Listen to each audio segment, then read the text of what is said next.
ओम शांति। आज 29 जून 2024 के बाबा के अनमोल मधुर महावाक्य सुनेंगे।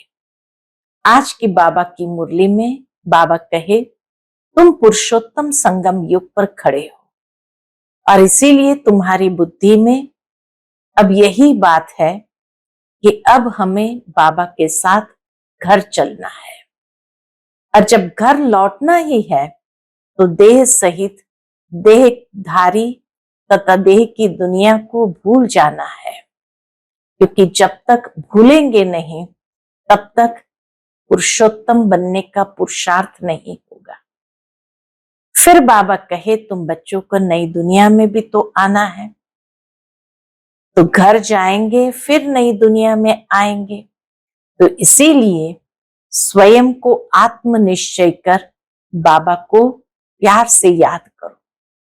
उसी को कहा जाता है अव्यभिचारी याद।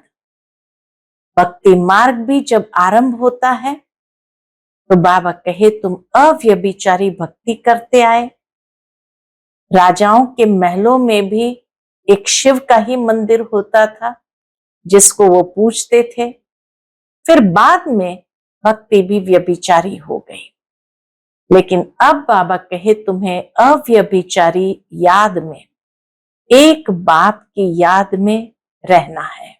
तो सुनते हैं आज के बाबा के अनमोल मधुर महावाक्य। ओम शांति। मीठे बच्चे, शरीर सहित जो कुछ भी देखने में आता है ये सब विनाश होना है। तो आत्माओं को अब घर लौटना है, इसीलिए पुरानी दुनिया को भूल जाओ। आज की मुरली से प्रश्न है, तुम बच्चे किन शब्दों में सभी को बाप का मैसेज सुना सकते हो? उत्तर है, सभी को सुनाओ कि बेहद का बाप बेहद का वर्षा देने आया है। अब हद के वर्षे का समय पूरा हुआ, अर्थात भक्ति पूरी हुई। अब रावण राज्य समाप्त होता है।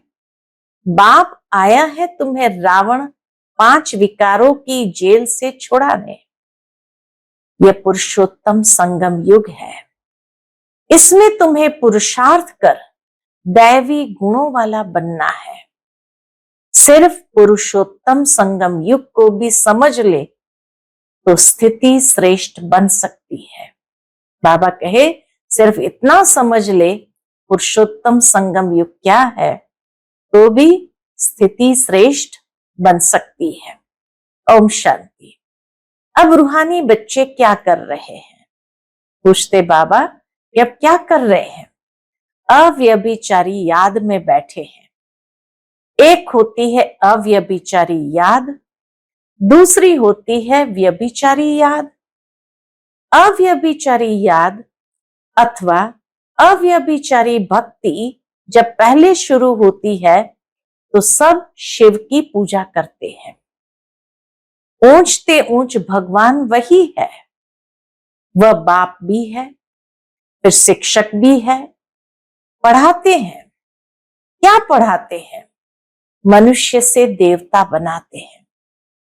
देवता से मनुष्य बनने में तुम बच्चों को 84 जन्म लगे हैं। देवता से मनुष्य बनने में बाबा कहे, तुम बच्चों को 84 जन्म लगे हैं और मनुष्य से देवता बनने में 1 सेकंड लगता है। यह तो बच्चे जानते हैं। हम बाप की याद में बैठे हैं। वह हमारा टीचर भी है, सतगुरु भी है। योग सिखाते हैं कि एक की याद में रहो। वह खुद कहते हैं, शिव बाबा खुद कहते हैं, हे आत्माओं, हे बच्चे, देह के सब संबंध छोड़ो। क्यों? अब वापस जाना है। ये पुरानी दुनिया बदल रही है, अभी यहां रहना नहीं है। पुरानी दुनिया के विनाश लिए ही ये बारूद आदि बनाए हुए हैं। बाबा कहे, पुरानी दुनिया के विनाश के लिए ही ये बारूद आदि बनाए हुए हैं। नेचुरल कैलामिटीज भी मदद करती है, विनाश तो होना है जरूर। तुम पुरुषोत्तम संगम युग पर हो, ये आत्मा जानती है। हम अभी लौट रहे हैं, इसलिए बाप कहते हैं इस पुरानी दुनिया, पुरानी देह को भी छोड़ना है।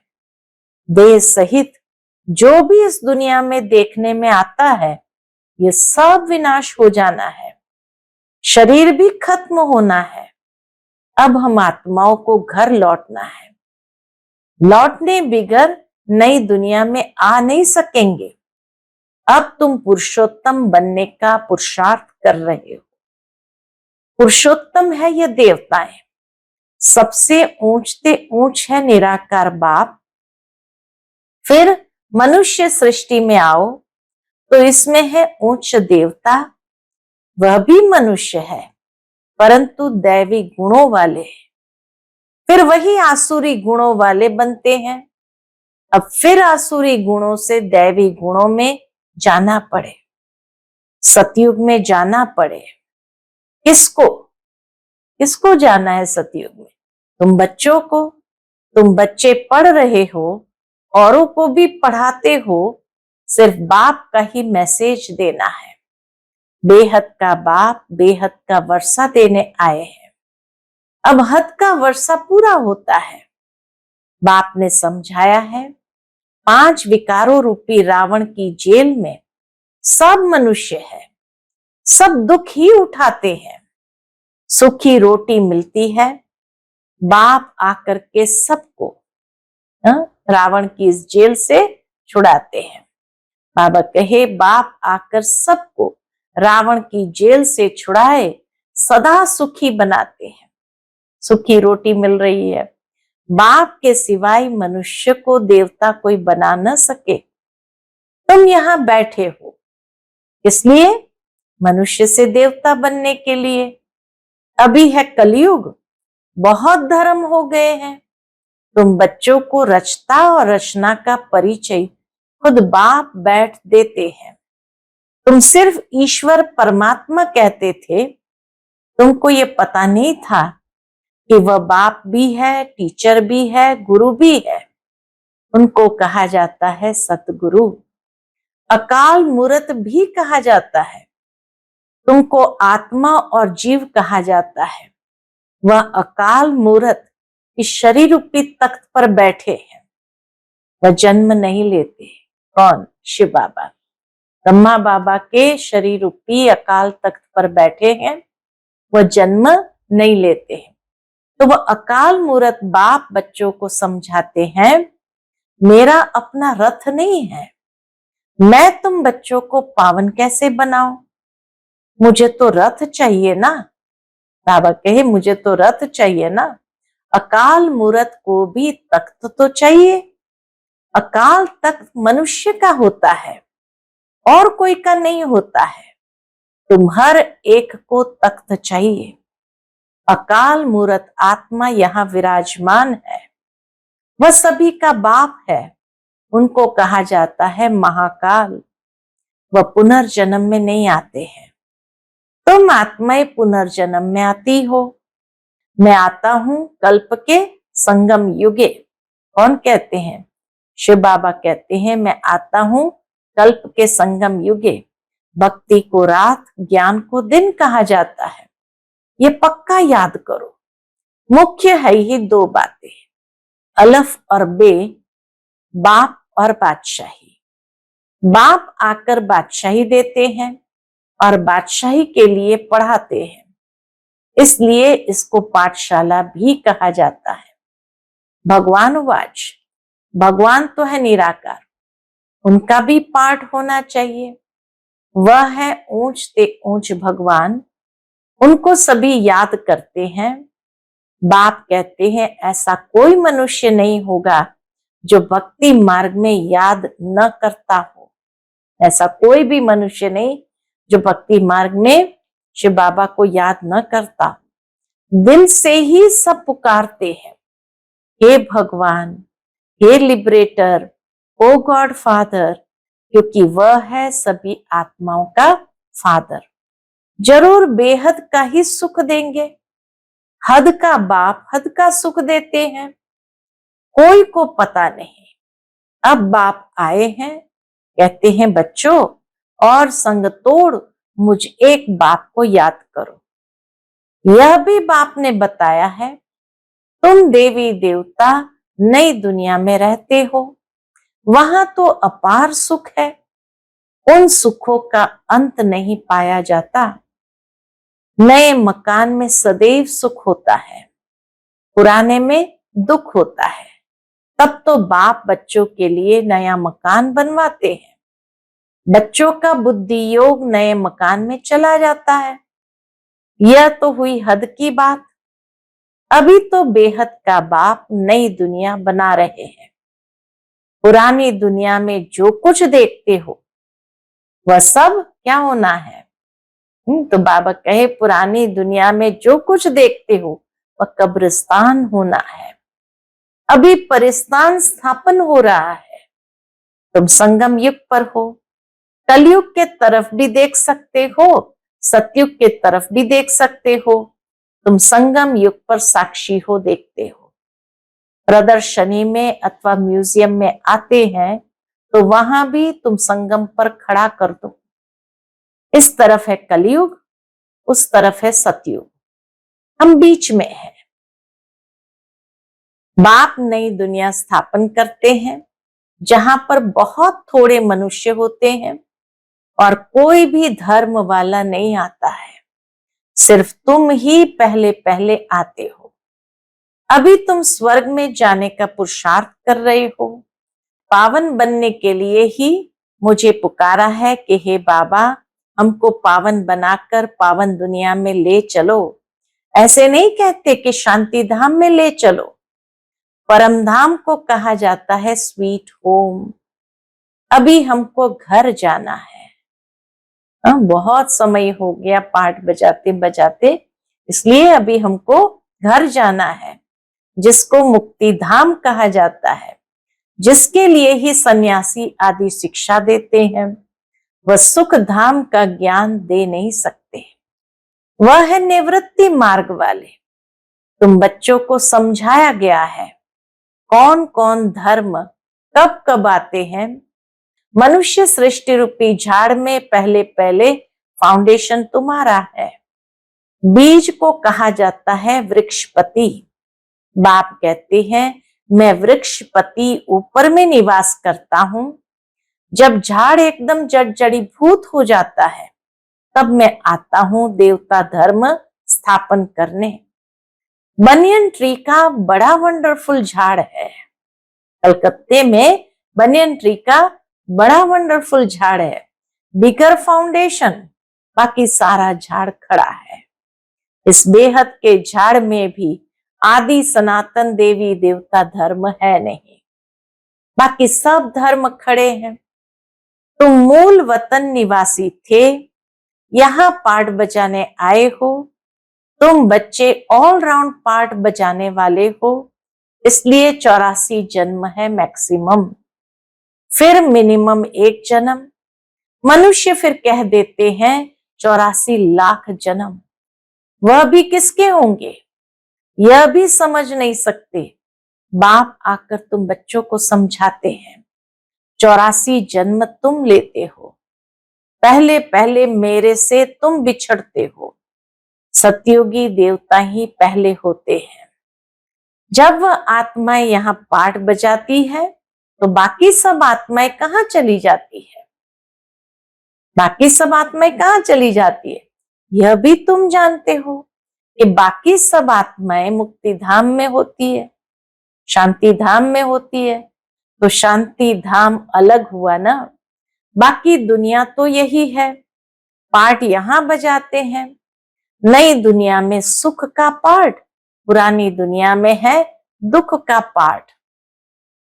तो नई दुनिया में सुख का पाठ, पुरानी दुनिया में दुख का पाठ बजाना पड़ता है। सुख और दुख का यह खेल है, वह है राम राज्य। दुनिया में कोई भी मनुष्य ये नहीं जानते कि सृष्टि का चक्र कैसे फिरता है। न रचयिता को, न रचना के आदि मध्य अंत को जानते हैं। ज्ञान का सागर एक बाप को ही कहा जाता है। रचयिता और रचना के आदि मध्य अंत का ज्ञान कोई शास्त्र में नहीं है। मैं तुमको सुनाता हूं, फिर यह प्राय लोप हो जाता है। सतयुग में यह रहता नहीं। भारत का ही प्राचीन सहज राजयोग गाया हुआ है। गीता में भी राजयोग नाम आता है। बाप तुम्हें राजयोग सिखलाकर राजाई का वर्षा देते हैं। बाकी रचना से वर्षा मिल न सके। वर्षा मिलता ही है रचता बाप से। हर एक मनुष्य क्रिएटर है। बच्चों को रचते हैं। वह है हद के ब्रह्मा, यह है बेहद के ब्रह्मा। वह है निराकार आत्माओं का पिता, वह लौकिक पिता, यह फिर है प्रजापिता। प्रजापिता कब होना चाहिए? क्या सतयुग में? बाबा पूछते हैं प्रजापिता कब होना चाहिए? क्या सतयुग में? नहीं, पुरुषोत्तम संगम युग पर होना चाहिए। मनुष्य को यह भी पता नहीं है कि सतयुग कब होता है।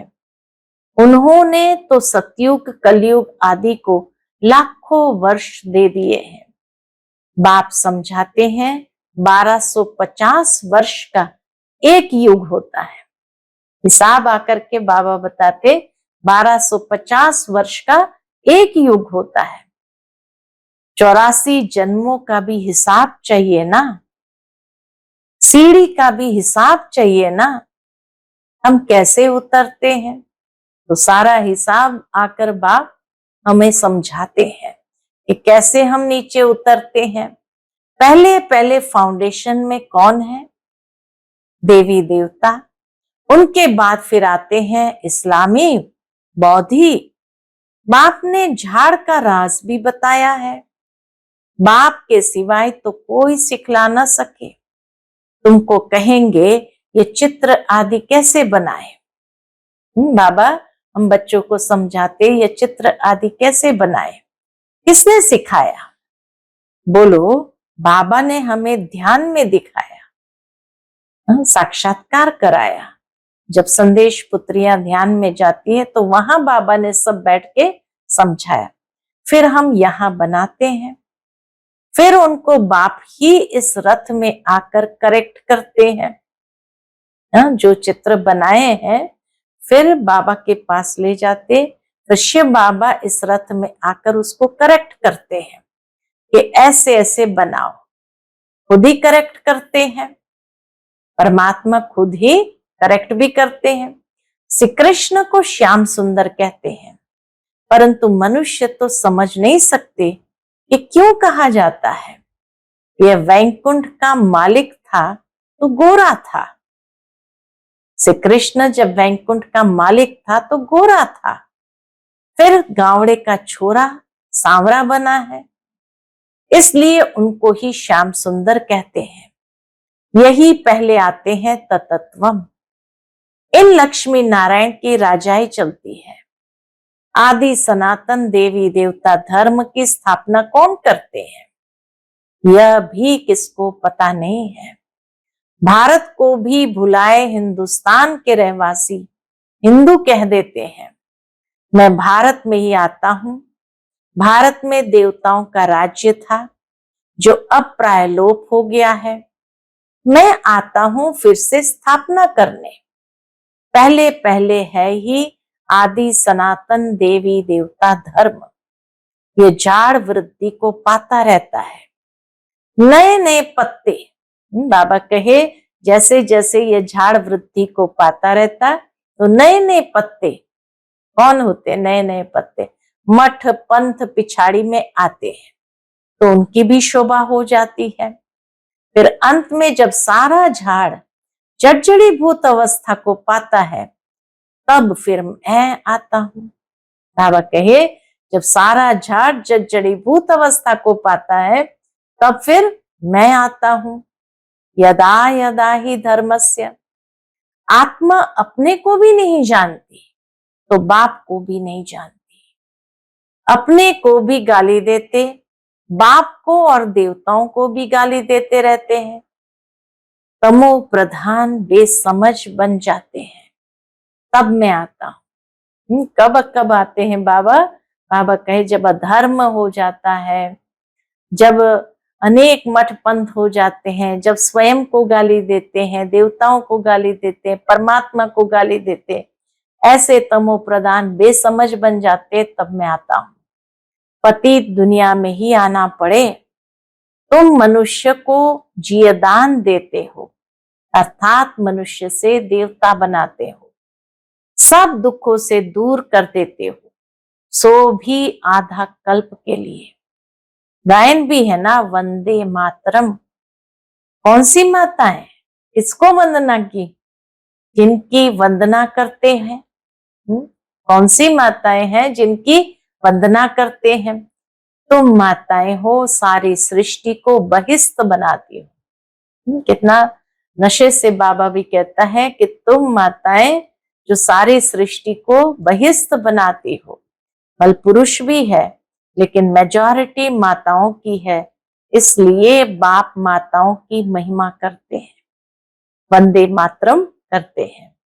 बाप आकर तुमको इतनी महिमा लायक बनाते हैं, इतनी महिमा लायक बनाते हैं।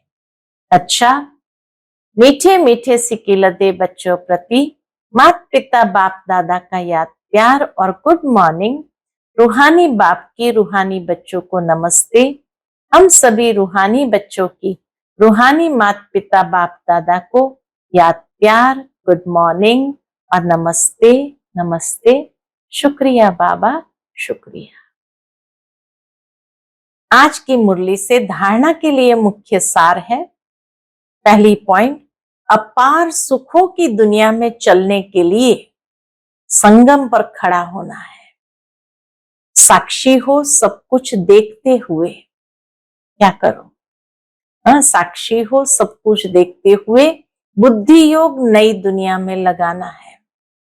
बुद्धि में रहे, अभी हम वापस घर लौट रहे हैं। दूसरी पॉइंट, सभी को जीवदान देना है।